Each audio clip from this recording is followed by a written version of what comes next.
আসসালামু আলাইকুম ওরহমতুল্লাহ।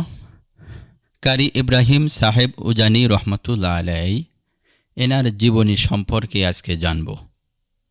1863 থেকে 1943 নোয়াখালীর কৃতি সন্তান, কোটিপতির বাবা আল্লাহওয়ালার সন্তান কারি ইব্রাহিম সাহেব রহমতুল্লাহ আলাই।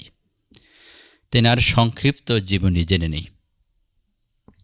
কারি ইব্রাহিম রহমতুল্লাহ আলাই 1863 সালে বাংলাদেশের প্রসিদ্ধ জেলা শহর নোয়াখালীর সুদারাম থানার অন্তর্গত নদুয়া গ্রামে তার শুভ জন্ম হয়। তার পিতার নাম ছিল জনাব পানা মিয়া ভুইয়া।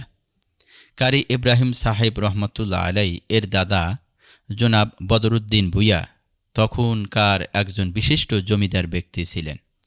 তিনি যেমন শিক্ষিত জ্ঞানী ছিলেন, তেমনি ছিলেন ভদ্র প্রভাবশালী।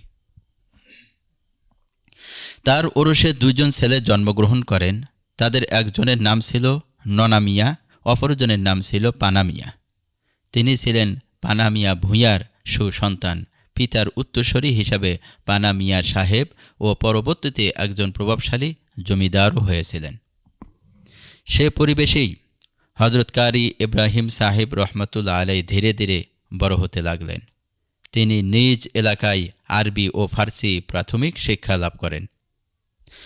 এরপর তিনি মক্কায় গমন করে মাদ্রাসা আস সাউলাতিয়ায় ভর্তি হন।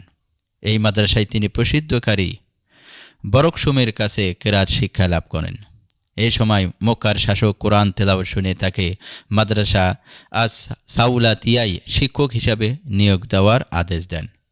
তিনি সেখানে 12 বছর শিক্ষকতা করেছেন। শিক্ষকতাকালীনে তিনি মক্কার এক মেয়ের সাথে বিবাহবন্ধ আবদ্ধ হয়। 30 বছর বয়সে তিনি মক্কা থেকে সস্ত্রীক স্বদেশ প্রত্যাবর্তন করেন। চাঁদপুর জেলার রামগঞ্জ থানার দৌলতপুর গ্রামে এক মাহফিলে তার কোরআন তেলাওয়াত শুনে স্থানীয় এক ব্যক্তি তার কন্যাকে তার সাথে বিবাহ দেন।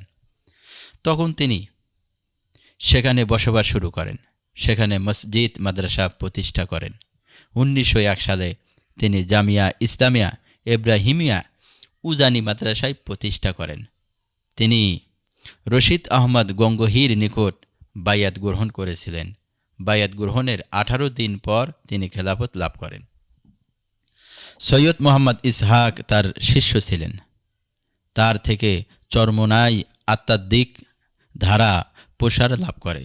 তিনি 11 ছেলে ও 7 মেয়ের জনক। 1943 সালে তিনি উজানির বাসভবনে ইন্তেকাল করেন। এই হলো কারি ইব্রাহিম সাহেব উজানি রহমতুল্লাহ আলাইহির জীবনী। আল্লাহ তাআলা রব্বুল আলামিন আমাদের সকলকে তেনার মতো এত সুন্দর জীবন গড়ার তৌফিক দান করুক। আল্লাহু আলাম। যারা চ্যানেলটি সাবস্ক্রাইব করেন নাই, সাবস্ক্রাইব করে দিবেন। আসসালামু আলাইকুম ওয়া রাহমাতুল্লাহি ওয়া বারাকাতুহু।